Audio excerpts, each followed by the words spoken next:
Hello. Hey, How are you? how are you doing? Good. Excited about this. Yes, thank you so much for joining us. You're in New York, right? Yes, Yes. yeah. Okay. Nice. Yeah. We have the same time finally here. Oh, yeah. Yeah. So for people that are watching us, I'm in Chile now. So all the way in South America. Yeah. How is adjusting back home? It's good so far. I mean, the truth is I come here so like every so often, like maybe once a year for a long time, a month sometime, so it's not so hard. Hi, Alonsa. How are you? Good to meet you. Good to meet you. Well, first of all, I just want to thank everyone for joining us. I'm sure more folks will join in as we go. I'm just gonna start saying hi to some people. Hello, hello, hello. Um, So again, Alonsa, thank you so much for joining us. So I guess just for the folks in our audience who may not be familiar with your work, could you tell us a little bit about yourself? Yes, of course. So well, I'm a visual artist. I do a little bit of everything, but I focus like my work, the main focus is in painting, specifically oil paint.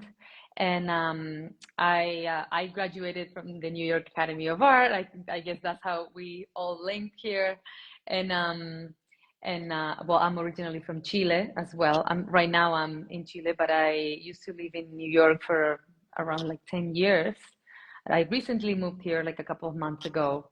And the focus of my art is mainly my work is like is a celebration of nature, and each piece is kind of like a different approach from like either my imagination, from photo references, from a random idea that to communicate that beauty and that importance of the connection between nature and humans. So the paintings are some of them are very realistic. All of them have something that is very familiar to people. So when they look at it, people instantly recognize what it is, or they feel like they maybe have been in those spaces before. But at the same time, they have like kind of like a magical feeling to them as well, because things maybe don't like, I don't know, they don't exist, but they look familiar, but they are not real, or the spaces look a little bit more dreamy. Um, but I would say that that's the link between all my pieces. All my work is very different. I work by body of work, so each of them has its own story, like its own narrative. And but I would say that that's the link between all of them. Oh no, definitely Hmm. across the board.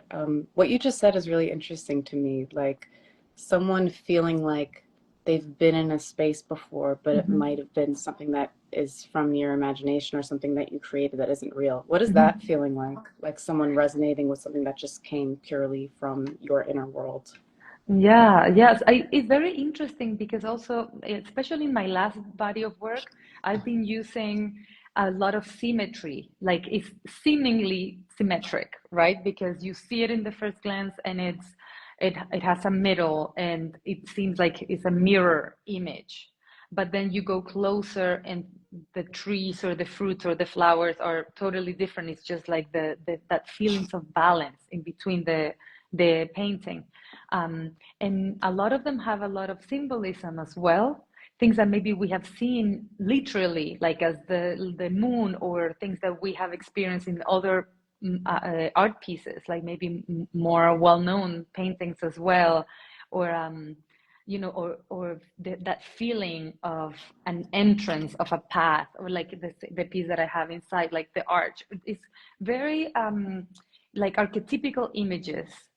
So they might they might exist in icons or in other figures, but I think the symmetry makes it feel very familiar to us, and they carry like kind of like an equilibrium within the painting as well. And I had so many comments of people saying like it's something like I feel like I've seen it before. Like even in other pieces that I did before, called Lit by the Same Moon, a series of paintings that I didn't that they were all dark. They had that same also feeling of like symmetry and like more like spirituality, something that makes you feel like if you belong inside of that space.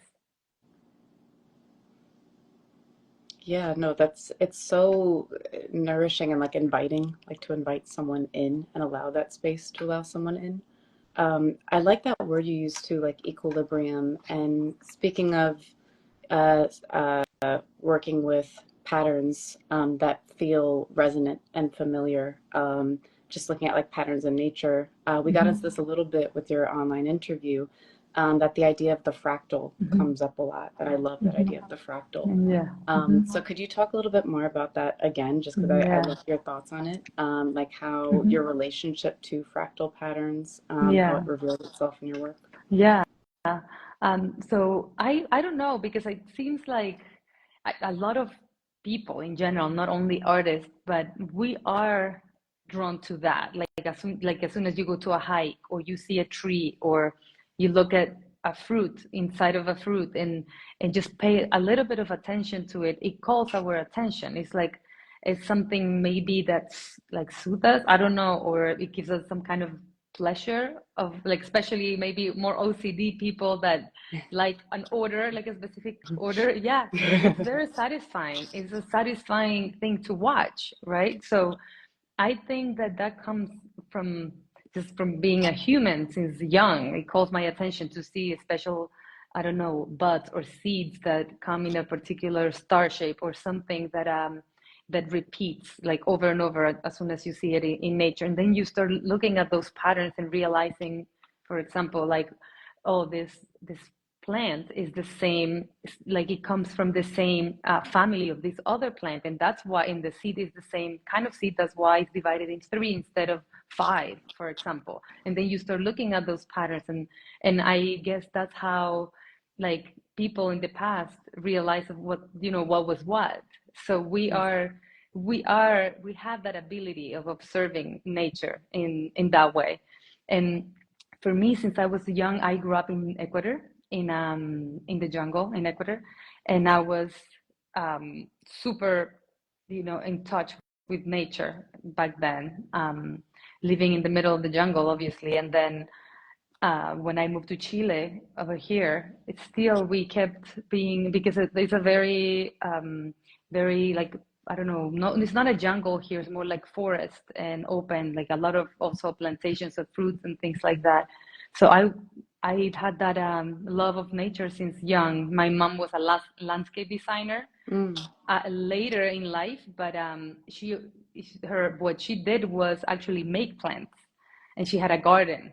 So later on, when she started selling her flowers and everything, she became a landscape designer to be able to do both things.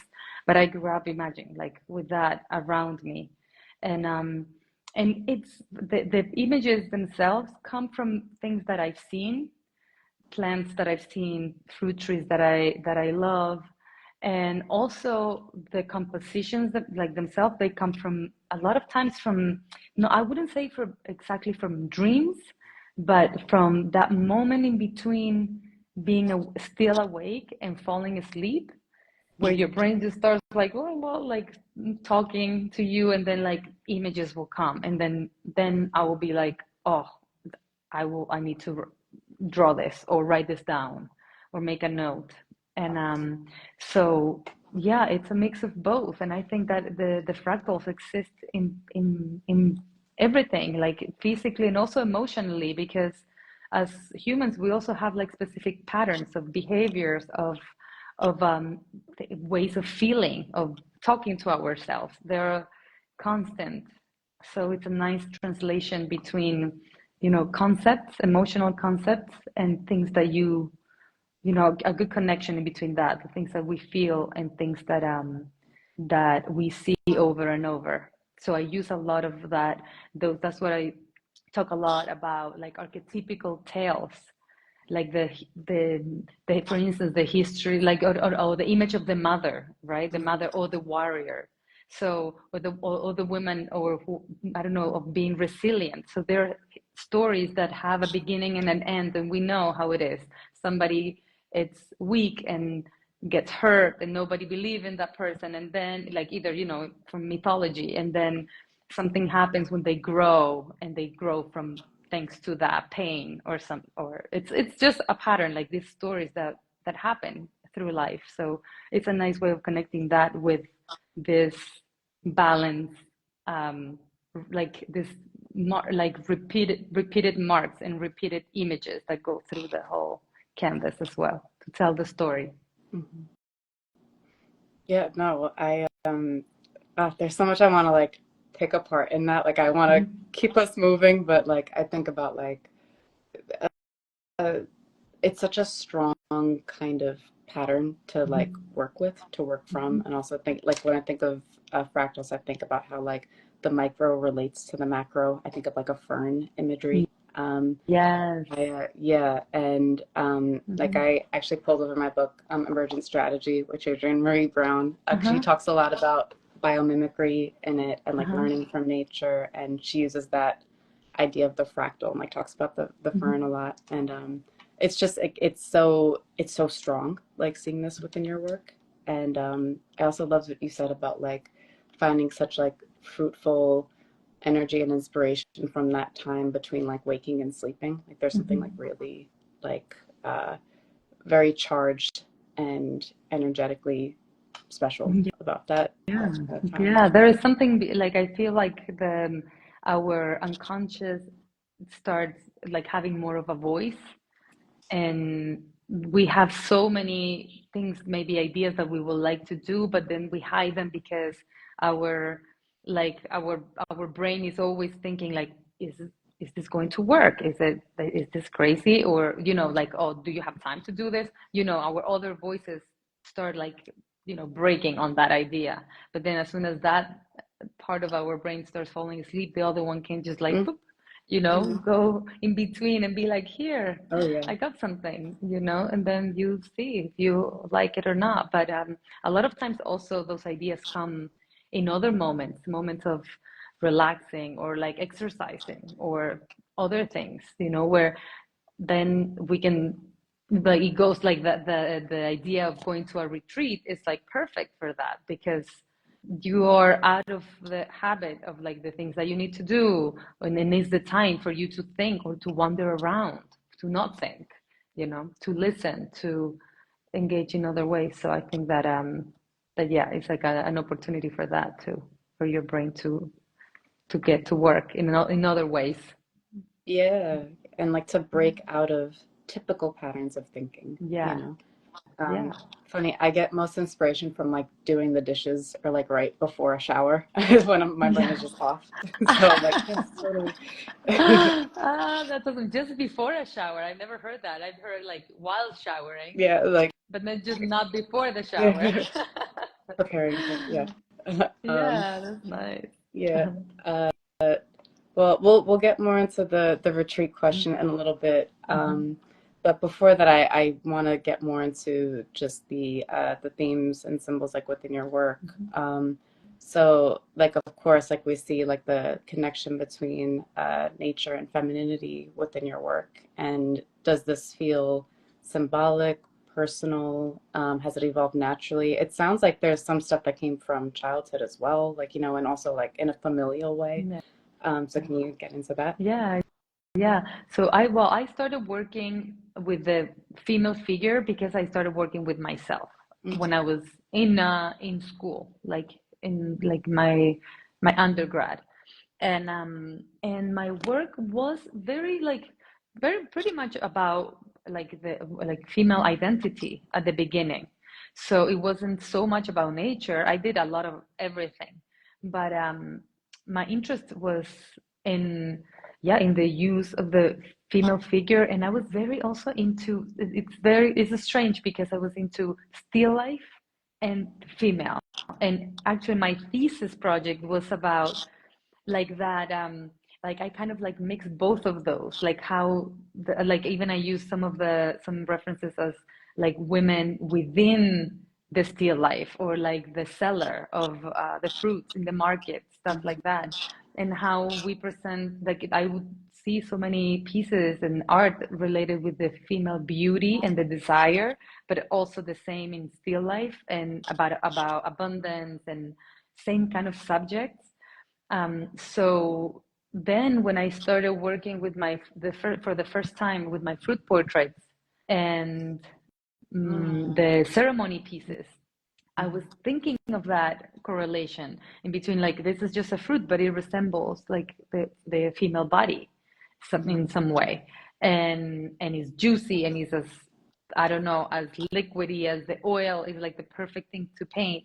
But then with the ceremony pieces, it wasn't so much about the like female identity. It was more about just, it happened that it was me.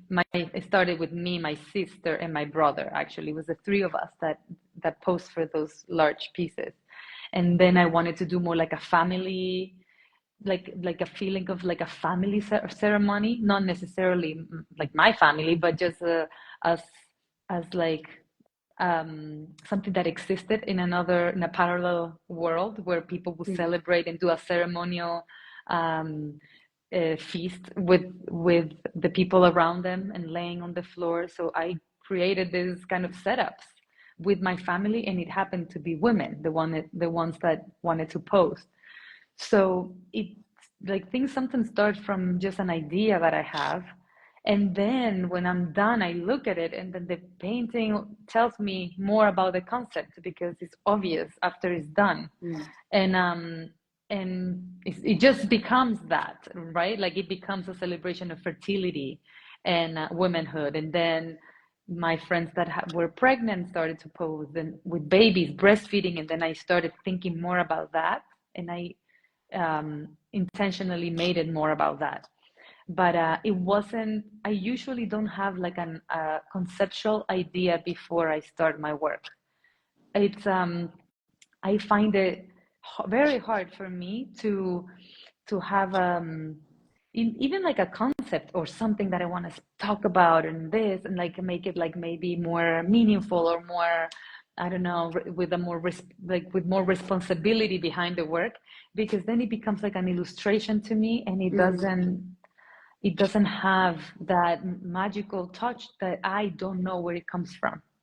It becomes like more like a commission or something. I don't know, something that is not what my strength is. That is a crazy thing. I don't know, it's crazy because we don't know as artists where it comes from, those things either, right? Like we sometimes the work is great and is and I say magical in the meaning of that that it's surprising, right? That we sometimes things show through the work, and you don't really know where it comes from. You can tell yourself the story like, oh, it's because when I grew up something, or oh, because last year this, or what's happening now. We find meaning in the paintings, that also when what's happening around us, in art in general.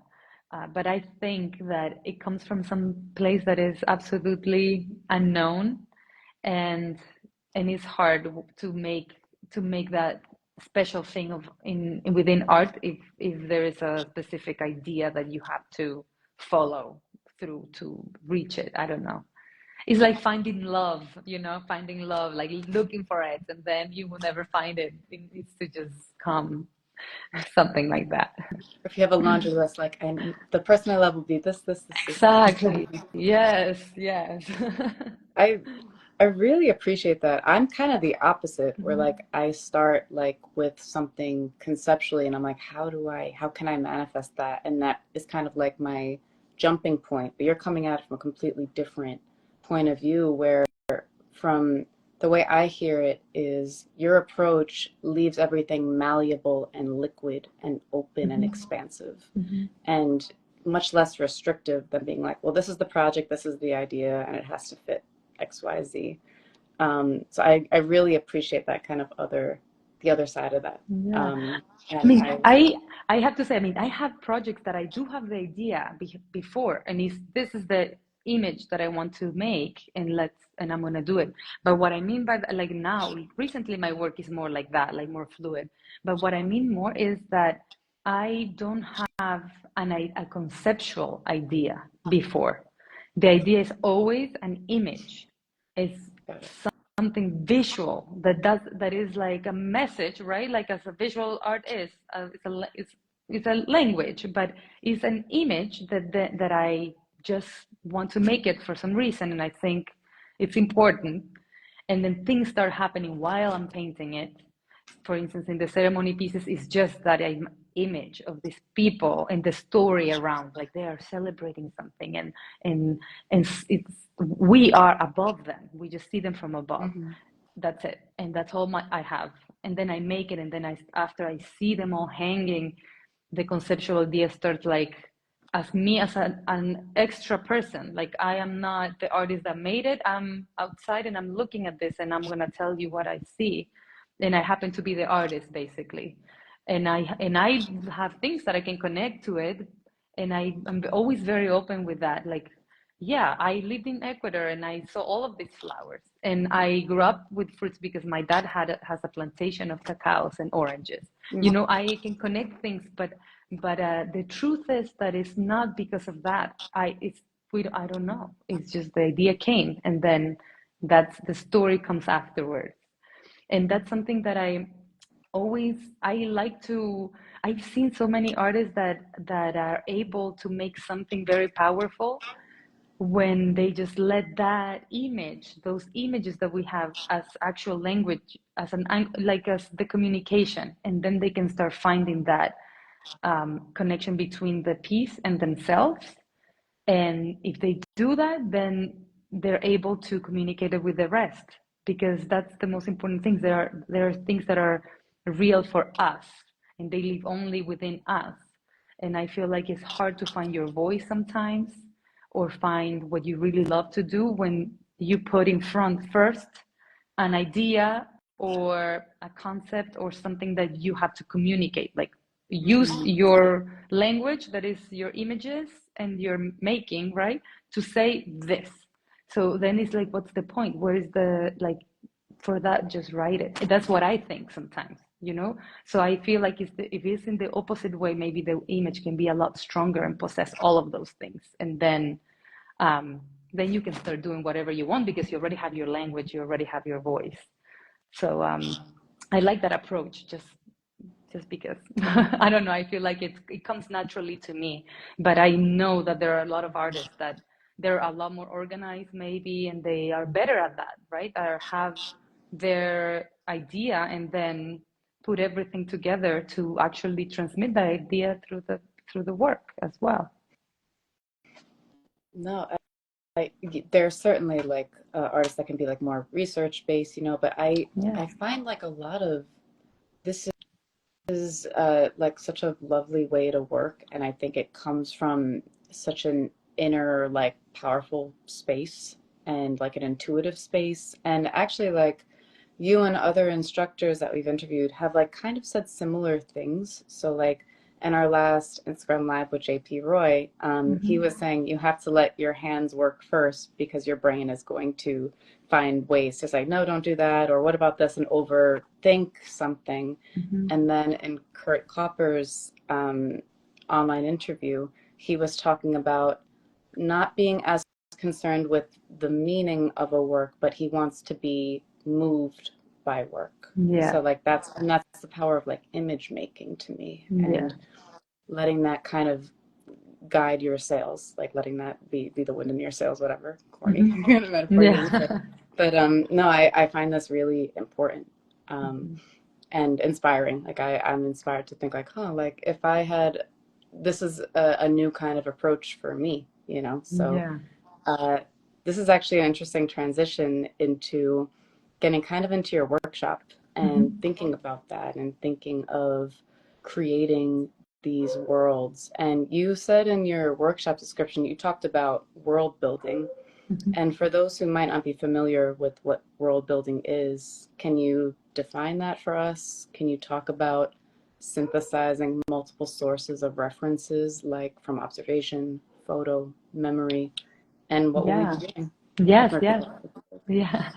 So well, first of all, I think that the world building idea can be very like open and wide, right? But in my workshop, what I want to focus in is like to have something more like an kind of outdoor, right? We're going to be painting landscapes, and I want people to be able to do two things. So we're going to be learning definitely some techniques, like some painting techniques, and some things that will make the work to go faster, and to be able to finish small exercises in a day.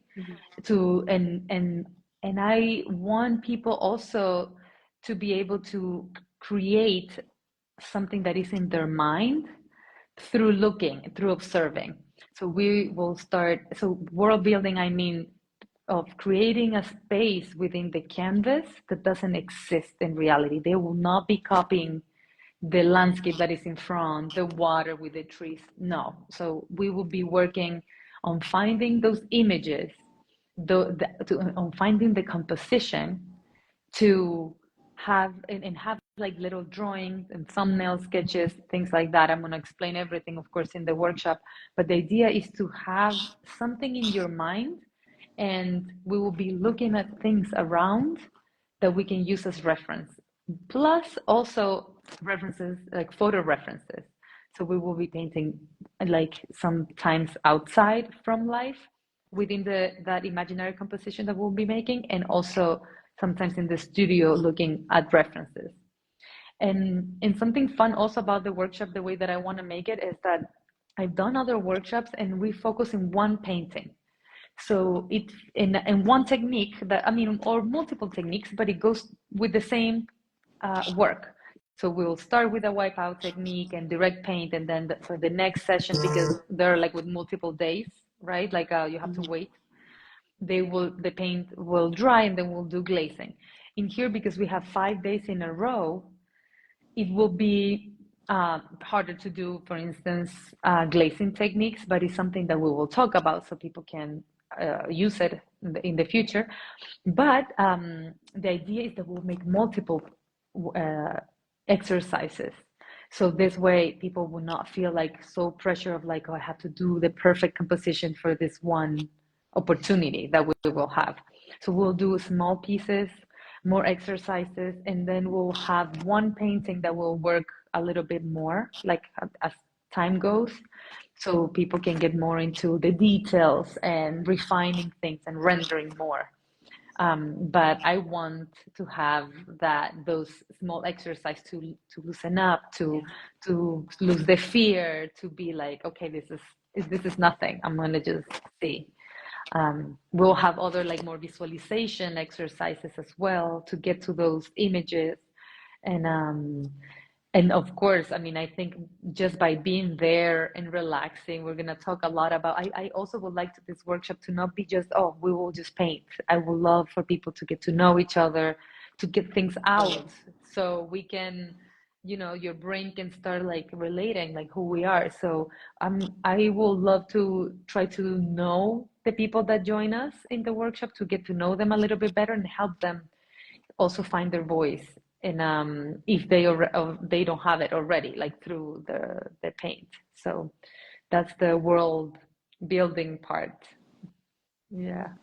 Oof, that's so, like when I was reading your workshop description, it sounded like such a liberatory, creative, uh, like creative retreat, that is really focused more on, yeah, like we hadn't talked about that, like finding your inner voice, but Yeah. that's exactly what it feels like to join this workshop.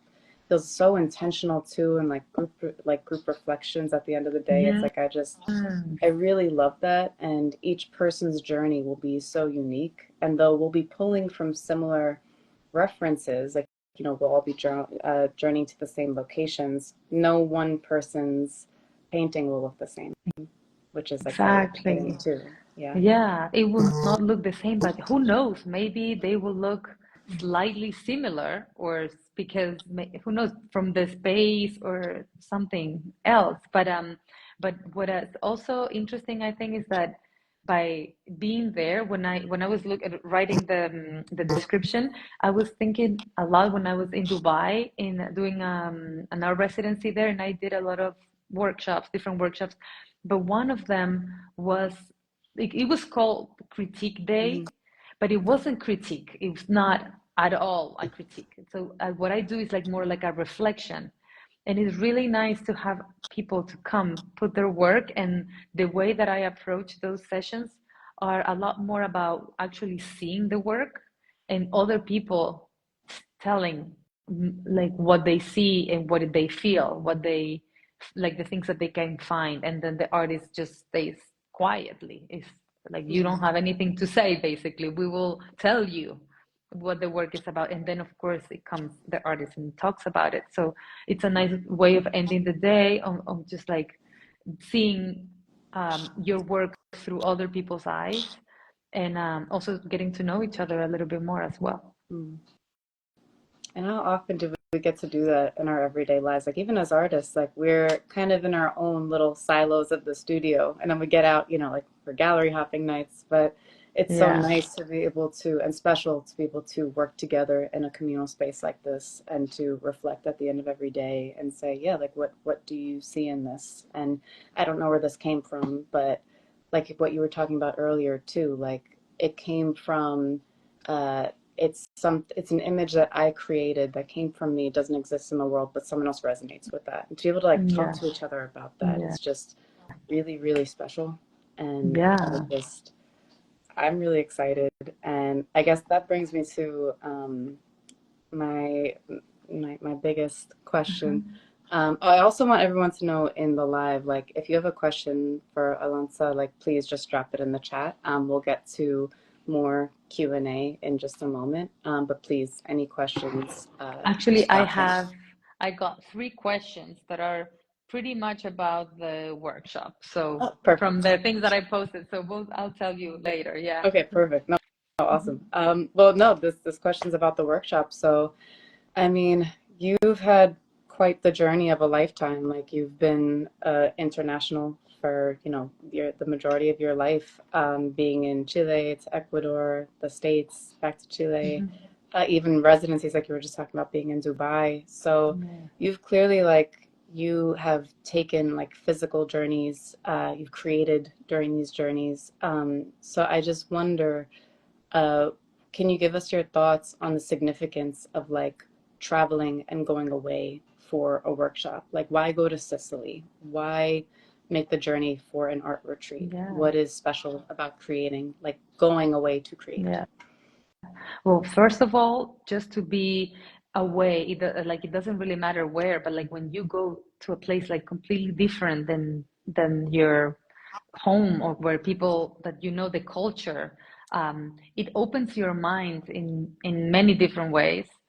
In being in specifically in Sicily, being in a space that is with a like a landscape where you can see the horizon. There's no like buildings all over.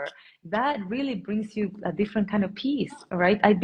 My last residency was in Dubai for a whole year. Uh, That was more culturally, and like I got involved with that. But I want to tell everyone one experience that I had, that it was my very first art residency.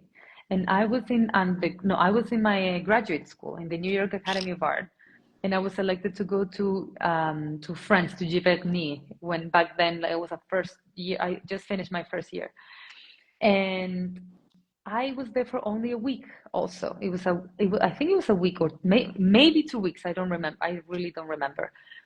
But just to be with these people, my friends around, having to do some work in that fast um, time, I didn't have anyone guiding me through what I needed to do. It was just like, you do you. We had Monet's gardens there that obviously we will paint, and it was amazing. But I remember the residency as if it was yesterday, and that mm, residency made me open my eyes, and I changed completely, Annie, my body of work. I was doing wow. some small paper cutout setups, building worlds always in like these little boxes, lighting them and creating this fantastical worlds with paper girls that I will cut out. And I switched from that to painting nature completely after that residency. Oh, It was wow. it was I mean, I kept doing other things, but that stayed in the back of my mind. Actually, it was the first time I painted a body. I had my friend Bill Logan, that he's an artist as well. He posed for me laying in the floor, and everyone did something similar because that was the only kind of assignment to talk about death or how would you like to be buried or something like that. And in these posters that we had, so each of us posed laying down for each other, and then each artist had to create something. And I made him laying on the floor covered with flowers. I didn't have fruits, but flowers and herbs and stuff. Seen from the Wow. side though, but that kept being in the back of my mind for months. And then the experience of being there, like light painting, landscape painting, and with the sun in my eyes, and I didn't get that much work done, to be honest. I did ugly things and some beautiful things. I had like the flower, basically a flower, like trying so hard to render like ugly, bad. And then I had other like grass things that look incredible, and I was like, oh my God, I did this. Mm. And then I had the ideas in the back of my head and notes and things like that, and of course the experience of being there, eating delicious French food, and just standing in Monet's garden as well, of course. But I would say that experience was unforgettable, and just the fact of having that time for me, for my thoughts, for my art, for riding in a bike, going swimming, like doing things, not necessarily maybe painting all the time, but most of the time I was just working and doing good things, bad things. But is that engagement, like with yourself and then with the others as well. It's so fruitful, like to just keep keep making and keep exposing yourself to something new. And I definitely like see a similarity between like your like how impactful your time was there, what how you kind of approached your time there, and like what we'll be Mhm. doing in this Yeah, residency, well this this workshop. workshop. Um, Yeah, yes, but yeah, I really see that. And during my times in residency too, like it feels like it's yesterday. They really like stand out and like leave a mark on you, But yeah, that's so important, and thank you so much for sharing that. That's such it's a great reminder of like why like what we do is so important here, and how big of an impact it has on people's journeys, artistic journeys. yeah. Um, so uh, we have just checking to see if we have any other questions in here. Just want to remind everyone to Mhm. drop questions in the chat. But Alonsa, if you want to get to the other Yeah, questions that you received. I had, so this said, what if I want to join the workshop, but I have a place to stay? I don't know Um, the answer. Like, I don't even know. So I'll leave that up to you. so meaning like they already have accommodations. I guess so. Yeah. Okay. Yeah, So that's what it said. so that's kind of related to a program that we were going to launch next year. Hmm. So the program is called Ristretto. You all might have seen that on our page. Ristretto, like, is basically just like the essence of like a small like shot of coffee. But we call that Oh, our Ristretto ticket, which basically means it's just the workshop, the orientation dinner, and hmm. the daily lunches at the studio. So that's what you would pay for, and accommodations would be totally up to you. So although we're not launching this program until next year, we are totally open to accepting folks interested in this on a case-by-case basis. So I would definitely recommend that person reach out to me. I will drop my email in the chat, actually. It's Yes. Annie at Artist Retreats. Annie at Artist Retreats.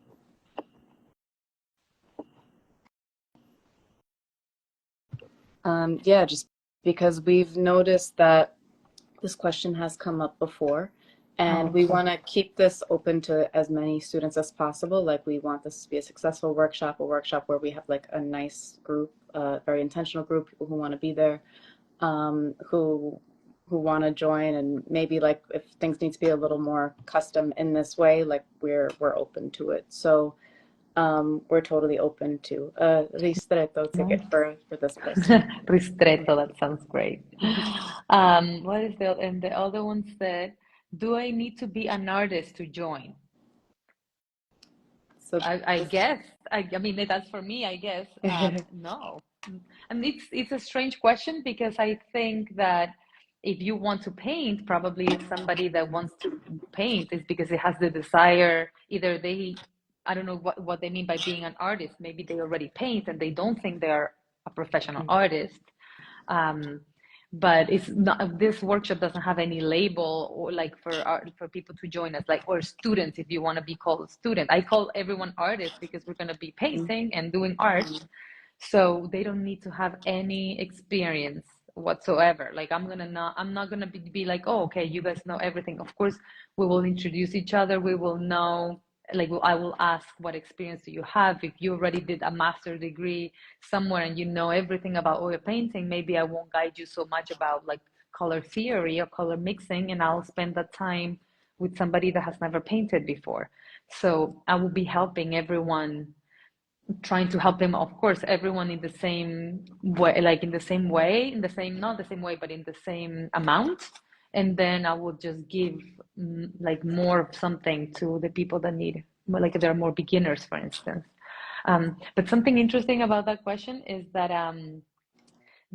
when I read it, is I thought that of that, but when I was in Dubai, I did a class that also was for everyone, and I had the most mix in those classes of people that knew a lot, like they were actually professional painters, and people that have never touched a brush ever, and they just wow. did, or they once did watercolor when they were in high school or something, and they're like 50 years old women, for example, and they just wanted to start again.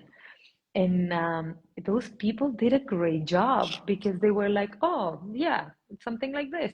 And the other people were not, they didn't do a bad job, but they were a lot more cautious and slower. And the Mm. other people were like, oh, wow, look at what I did, like it has a beauty to it as well. So I think if this, whoever wrote this questions, I mean, I'll tell them it's really not it's, it, if you have the desire to join, it's for a reason. So you should definitely do it.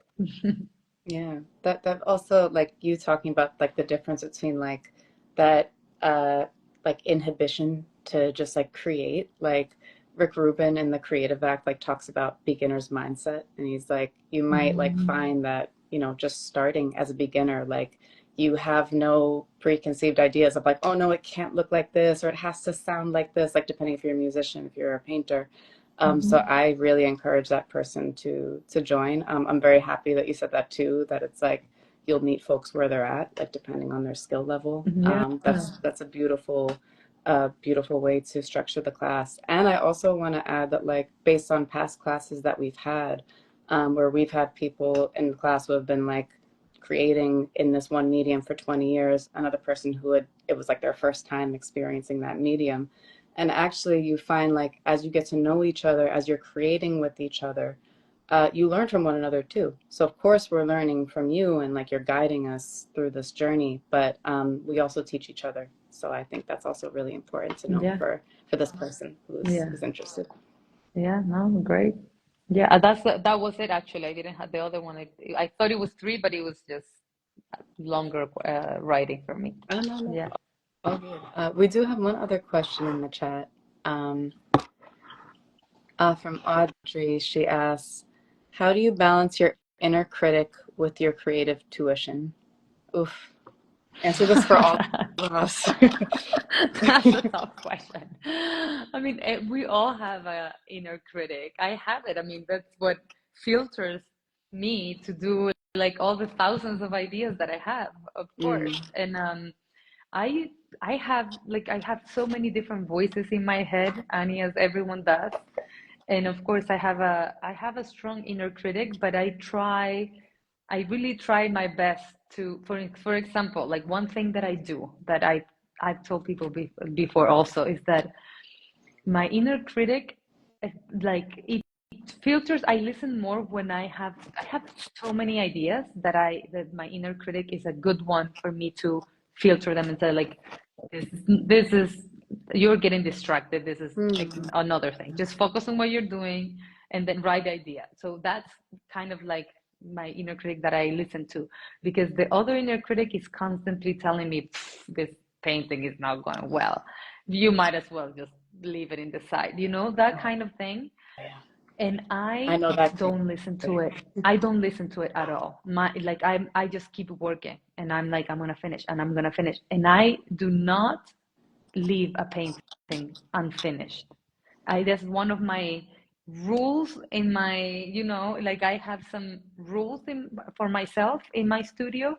And one of them since always has been, you finish your painting. You finish whatever you started. I finish what I start. I never leave things half done. And even if it feels like it's ridiculous, it's already bad taste or whatever, or it's ugly looking, it's not gonna go, doesn't match any of these things that you're doing, Mm. I don't finish a piece. I mean, I don't leave a piece where I don't like it, when I literally dislike it. No, I do whatever I have to do for me to be like, if somebody wants me to show this painting, I will hang it, like without feeling that embarrassment, because of course we do things that sometimes it's not what we wanted to say and it's embarrassing and it's like, no, this is not mine, so I won't show it. But in my case, it's just I don't listen to that voice and I just keep doing it, and just until I finish, I feel like I accept it and it's good.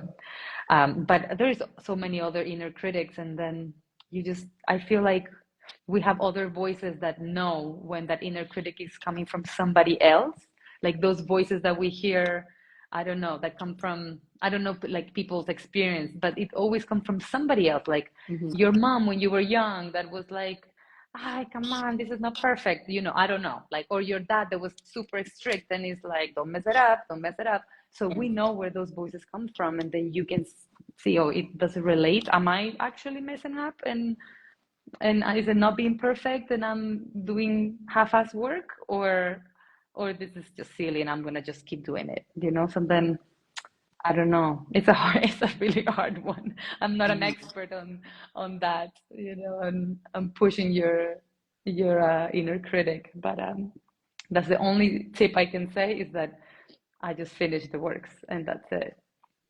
No, that's amazing. And we're getting in the chat like, oh wow, I love that from Audrey. Mary says great rule. Rosetta says so inspiring, great advice. Mary also said like limited beliefs, like when you hold yourself back or like listen to Yeah. an inner critic. And I just said thank you. I'm curious. I have a follow-up question to that Yeah. actually, because I that's just such it's so powerful to just kind of override that voice, because that voice can be loud. Yeah. So where did that kind of pushback come from within you to say, I'm just going to finish it and I'm not going to listen? Yeah. And when was there like a moment that happened for you where you were like, never again? Or like, do you remember that? I have to say, like, since always, I think since undergrad, I always start something and I finish. Like, I have a very, like, I'm very punctual, for instance, also, or like if somebody tells me you're gonna have a show in this time, like I never, if I say I'm gonna do it, I do it. It's like I'm like very organized in that way. But I think it also comes from another voice. Like I remember, for example, my grandma my mom's side, she will make me knit and like make a scarf, Mm. and I will do it like by myself, and she will do it next to me. She will watch me and try to help me at the beginning, but then she will let me do it, and then I will go far for Annie, like this much in my scarf, and then my grandma will check that in the middle, one of the points was a little loose, like not perfect, and she would like pull the thing until that, and you say, that one is not like perfect, it needs to be Wow. not perfect. She wouldn't use that word, but you messed up in there, you shouldn't have keep going, you need to fix it in the moment. Mm. Nobody's going to ask you how long it takes you, nobody. This is That's just to right. have fun, and we'll watch TV. Like, you just, nobody's gonna ask you, just do it, keep doing it, but pay attention.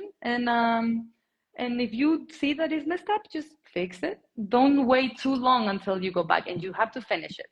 Like, I will have that in my head always. Like if I have to do something and I started, it's for a reason, right? Like, we want to see what's happening in there. You had either an idea, a good idea, maybe a bad idea, but there is always a time to fix that. And if there is something you don't like in particular in a painting, there you can start over. There's something there that you might like.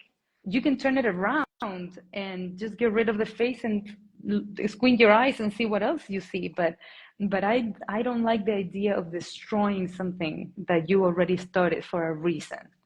It's like, I feel like they deserve a second chance, and you can always switch your idea in between. But there's always something you can do to make it better. So it's mostly that. It's just not giving up in the middle, like not quitting, basically. Just that's it. That's all. And I've always done it. I have so many pieces that are not exactly fitting in my bodies of work, that they are just there because the idea came and I started it, and then I finished it, even if it didn't make so much sense. But they are there for a reason. Who knows? Maybe they open other doors. Wow. That's such a, like, coming to your work with that, like seeing it as like a seed, or like, not to go to with the nature metaphor again, Yeah. but like it's an intention. It's like this, I just put a piece of myself into that, and I'm not gonna just abandon it, you know? So I Yeah. admire that, the the work ethic, the intentionality, and just the effort that you put into your practice. It's a beautiful, like, approach to life, like, I really admire it. Oh, Thank yes. you. Thank you. Mike says, I love finishing as a response. Terrific discipline. Great life advice. I agree. Oh, It's like, it's a yeah. devotion. It's just like, Yeah. it's really, I love all of it. No, thank you. Well, I think yes, it is important in life to, if you start something, yeah, to finish it and give it's like you have to give the most you can. If you already started it, just try your best, and at least until you like it, that's all. Nobody else has to like it, just you. Mhm. And that's it. So you can feel proud of it, and that's all. Yeah. Is it ever difficult for you to finish though? Like, even though, like, that's the intention, but like, is it a struggle to the end, or is it just you're Mm, just looking along? No, sometimes more than a struggle is that I need time. I just don't the thing that I need to do to the painting doesn't come immediately. Like, I mean, for whoever is listening, don't take me wrong. It's not that I'm like, yes, I'm gonna finish and I'm gonna stay here until this happens. No, sometimes it's like, yeah, this is not, I just can't, I don't know what to do. I'm gonna just leave it there. And then, for instance, I have one of my biggest pieces that I've done, that it was in my last solo show in New York. It's in my Instagram for people to see it. It's a very large piece with, like, kind of like ethereal figure in the middle that is made of kind of light, and then it's Yes, dark I but love full that of one. like flowers and fruit and things growing around. That piece, I started it in 2022 in Dubai, and I kept doing it, and it never came to my head to not finish it, obviously, because this is my rule, right? So it doesn't even occur to me to, oh, I will not do it. But it was hanging on my studio for, I would say, more than a year, there in the biggest wall, using the whole space, Annie, using the whole space of my amazing studio that I had in LA, and I wouldn't take it down. It was Wow. there, and my husband James, he's an artist too. He would come to the studio and he's like, "Why don't you finish it, or just take it down so you have space to work on the other ones?" And I will work on the other pieces in front of that painting, like in front, like, so if I will splashes will come to the other piece, but just because I needed to see it every day to think what else. They needed to be strong. They needed to communicate things. So yeah, it's in my thing. It says from 2022 to 2024. Of course, I didn't paint all. They didn't take me all that long, but I needed that time in the back of my head to look at it, to know what to do. And so yeah, it's a matter of time. It's a matter of time, and letting that image come more to your brain than knowing better what to do, I think. Well, I really appreciate your honesty too. Like that's Thank because you. that's such a reality, and Yeah. and like I like you said this earlier, you were like, no one's gonna ask how long it took. Like you can write it, but like no one's gonna ask. And like anyone who's listening, like if you don't know the painting that Alonsa's talking about, Mhm. it's incredible. Like it's such an ethereal, like beautiful painting. So I Oh, really thank recommend that you. everyone reach out to it. I'm I happy have it to was finished. say, So I have to say that yes, my grandma used to say nobody will ask you how long it took you, but Annie, everybody asked me. Everyone asked me, how long this painting took you? How long this painting? Yeah, it's like this is the question. So I think she was wrong in that, but all the other lesson was very well taken. sure, sure. I mean, it's Yeah, incredible. It's massive, you yeah, know. So that one, okay, I'll give her yeah. that one. In all the paintings, it's like the same. Yeah. Yeah. We have a question. Sorry, I didn't realize we had a question and answer portion, like of the live. Yeah. So I just found a question from Rosetta, and she asked, Alonsa, is there something in particular that you're looking forward to seeing or experiencing about Sicily? Oh my God, it's nothing in particular, but I first of all the food because I've seen so many pictures of you, like of you guys, and also I think the space it looks so beautiful in all the pictures. It's Mhm. like I would love. I've never been there ever, and I have a very dear friend that has a house there, and she always talks about it. She says the best pizzas are Oh there, yeah. so I don't know. We'll have yes, I've Yes. eaten New York pizza, but I think it must be true and also I miss having the people and teaching because I taught until 2023 in Dubai was my last class I did, and since then I've been just focused on my work, so I haven't done workshops. I wanted to start a mentorship program that I might do, but it's just Wow. hard because I just have so much going on and I just want to paint. So I think it will be a nice moment to connect with people, to meet new artists, and yeah, to just experience the environment and get to see what is there. Maybe it will be like we will do it as a thing. Mm. Yeah, I would love to visit. Yeah. Yeah, I can't wait for you to experience it too. That's also like so important just to highlight to everyone that, Yeah. Alonsa's busy. So like this is a very, very special opportunity. Like we are so lucky to have you come and to guide us on this journey. It sounds so special, so intentional, and we're really working with someone who just like I mean, you could hear it from the work ethic. You see it in the work. Like there's so much that we're going to be able to explore and get into during this workshop, both technically, emotionally, spiritually. That it's just going to be a whole well-rounded journey. Yes. So I'm really excited. I'm really looking forward to it. Um, uh, Otto says, "So wish I could join." Yes, we wish you could join too. Ah. Yeah, talk to me. Talk to me. Let's see what we can do. Yeah. Um, I want to Awesome. respect your time, Alonsa. Thank you. But I want to ask if there's any last minute questions that anyone has in the chat. If not, we can just start to wrap up. I'll give it just a little bit for anyone who has a question.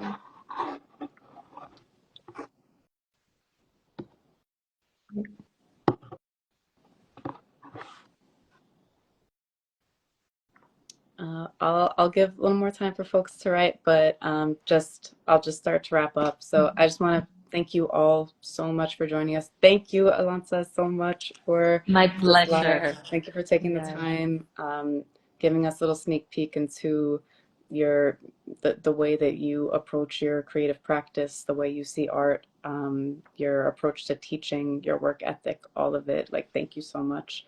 I'm incredibly excited for this workshop. I want to encourage everyone, if you're interested, if you have questions, if you have a question, but maybe you're a little shy to ask it, please reach out to me. Again, my email is Annie@artistretreats.com, ANNIE@artistretreats.com. And we can set up a video call, a phone call, whatever, and we can get a little more into what the day-to-day life is like in Italy. And we have one question from Mike. How much time will we work every day? So Alonso, what Oh, do you think? Yeah. it depends on your efforts. No, I would say like, well, we'll have a morning session and an afternoon session. So I'm thinking we'll do hopefully like a minimum of 3 hours in the morning, like before lunch, a minimum, like 4 hours will be great also. And then after lunch, we'll have like 2 hours to keep working, and then we'll have dinner and do something fun as well. But I think, well, it's important for me. I think when you start working, the time just flies. Hmm. It's yeah. As soon as you start, I think it goes away too quickly. So I want to have at least in the morning, maybe 4 hours to work, and we'll be doing different exercises. So hopefully one in the morning, one in the afternoon, and other ones will have like a longer time to work and develop the ideas. We'll be doing both drawing exercises and painting exercises. And by drawing, I don't mean like I don't know, to have something like very finished. It's more like about composition Mm. and like the feeling of what we're going to do. So I'm gonna give a little hint of what we're gonna do. I've never shown this to anybody, Annie. Oh. So but this is one of my sketchbooks, and this is how I make my paintings. So for example, I do things like I don't know if you guys can see, like Mm. thumbnails or like I don't know if you see. Okay, this. So it's like little um, just marks of compositions of how I want the trees to be, and then I write like what oranges or fruits or what kind of thing, the type of clouds. Um, yeah, here's a little bit more developed one that I did that was in my show also. So it would say like like I had this, and then in the bottom I do a little detailed part of like what things will be happening, what kind of things, and then the species of plant like agapanthus or Egyptian papyrus, like things like that come. So people will have the chance to have a lot of these drawings, and we will talk about more of composition things first, like shapes, and then also like more detail. So we will have both things, and then we can use those drawings, photos, and being there to paint. So it will be a mix of three of those things: observation from within, real observation, and then through the camera lens as well. Awesome. I love seeing that too. Like, thank you so much for showing us your sketchbook. It's like a bit of you just was cracked open. Like I love Oh seeing it. yeah, I love The my early little thoughts. sketchbook. Yes, Yeah, yes. so special. Wow, thank you. And from there, it's like, like you were saying in residency, like make a ton of those because you can make that composition when you're back home if you don't get a chance to Exactly. make it there. Yes, yes, yes. Yes. Oh, and Rosetta asks, how large will we be painting? It actually, the largest canvas that I'm asking for is 20 by 16. So it's like nothing, it's like this by this. And the other ones are, I think it's 10 by Mhm. 8, like three of those. Um, Also, I'm going to, and like, I would love for people that if somebody's like I say it now, if somebody is joining us and has any questions about materials or how to prepare things, or like, oh, can I, instead of bringing canvas, can I bring this? Or like other kind of solutions, because I know that they're traveling, maybe they want to bring paper instead. How can I prepare the paper? I'm happy to help with any of that. So people can DM me or they can email me. My email is alonsa@gmail.com. Alonsa with an S, just as my name, as simple as that. Oh, And yes, I'm happy to answer any question also about the workshop. awesome. Thank you. Yeah. Oh, and on the subject of materials, we welcome everyone to bring their own materials if they'd like. But if you'd like to come like just with your suitcase, no materials at all, we have some materials that are included in the student package.